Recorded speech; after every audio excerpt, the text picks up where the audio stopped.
పెద్దలకు మన ప్రొద్దుటూరు నియోజకవర్గ అభ్యర్థులు నంద్యాల వరదరాజరెడ్డి గారికి, మన యువ నాయకులు కొండారెడ్డి గారికి, ముస్లిం మైనార్టీ నాయకులు మొత్తారన్న గారికి, మన కౌన్సిలర్ మునీరన్న గారికి, వాళ్ళందరికీ స్టేజ్ మీద ఉన్న పెద్దలందరికీ అస్సలాము అలైకుం.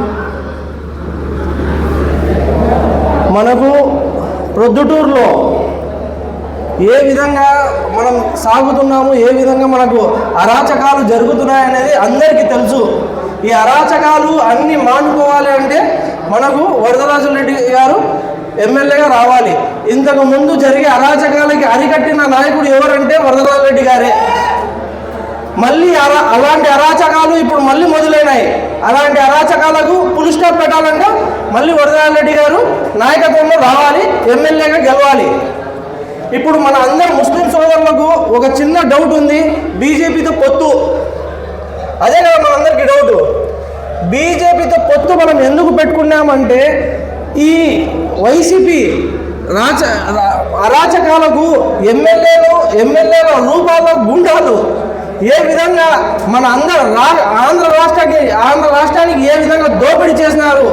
ఇప్పుడు మన ఉదాహరణ మన ప్రొద్దుటూరులోనే ఏ విధంగా దోపిడీ, ప్రతి దాంట్లో ఇసుకలో కానీ, గుట్కాలో కానీ, మట్కాలో కానీ, ఏ విధంగా స్థలాల్లో కానీ ప్రతి దాంట్లో మనకు దోపిడీ ఏ విధంగా చేసినా ప్రతి ఆంధ్ర రాష్ట్రంలో ప్రతి ఊర్లో ఇలాంటి ఎమ్మెల్యేలు ఉన్నారు. వాళ్ళందరూ ఇదే విధంగా దోపిడీలు చేసి కుంభకూడి పెట్టుకొని ఉన్నారు. వాళ్ళందరికీ వాళ్ళ బలానికి ఫుల్ స్టాప్ పెట్టడానికి మనము బీజేపీతో పొత్తు పెట్టుకొని ఎలక్షన్ సజావుగా జరపాలి. ఎందుకంటే వీళ్ళు అరాచకము ఎలక్షన్లో ఏ విధంగా పేదలకు కానీ, ముస్లింలకు కానీ, మైనార్టీలకు కానీ, మన క్రైస్తవులకు కానీ, ఎవరికైనా కానీ వాళ్ళు అరాచకాలతో, వాళ్ళ బెదిరింపులతో వాళ్ళకు అరికట్టడానికి మనం పొత్తు పెట్టుకున్నాము. మనం 2024లో కూడా చంద్రబాబు నాయుడు గారు బీజేపీతో పొత్తు ఉన్నది. కానీ మన ముస్లింలకు ఏ విధంగా సంక్షేమాలు కానీ, మనకు దుల్హన్ పథకం అయితే ఏమి, మనకు రంజాన్ తోఫాలు అయితే ఏమి, మన ముస్లింలకు కేటాయించిన నిధులు అయితేనేమి, ఒగ్గోడ ఆస్తులకు మనకు ఈద్గాల గోడలకు కేటాయించిన నిధులు అయితేనేమి, ఇవన్నీ ఏ విధంగా మనకు కేటాయించారో మనకు అందరికీ తెలుసు. అదే విధంగా ఇప్పుడు కూడా వస్తారు. ఇప్పుడు మనకందరికీ బీజేపీ పైన ఏదో ఎన్ఆర్సీ చేసింది, ఇది చేసింది, అక్కడ నుంచి ఎన్ఆర్సీ లాగు చేసింది అని చెప్పి అందరు ఉన్నారు కదా. మన రాష్ట్రానికి 23 ఎంపీలు ఉన్నారా లేదా? వైసీపీ ఎంపీలు మెజార్టీ ఎవరికి ఉండేది? వైసీపీగా ఉంది.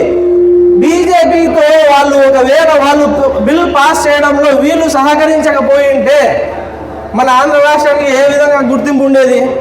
వీళ్ళందరూ వాళ్ళకి సహకరించారా లేదా? ఇప్పుడు కూడా మన అంబాటి రాంబాబు చెప్పినాడు 25కి 25 ఎంపీ సీట్లు మనకు వస్తే మనం చేసేదే బీజేపీకి సపోర్ట్ చేస్తూ ఉంటారు.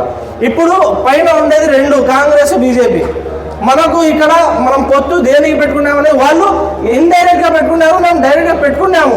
దాంట్లో కానీ మన రాష్ట్రానికి మనకు ఏ ధోకా ఉండదు.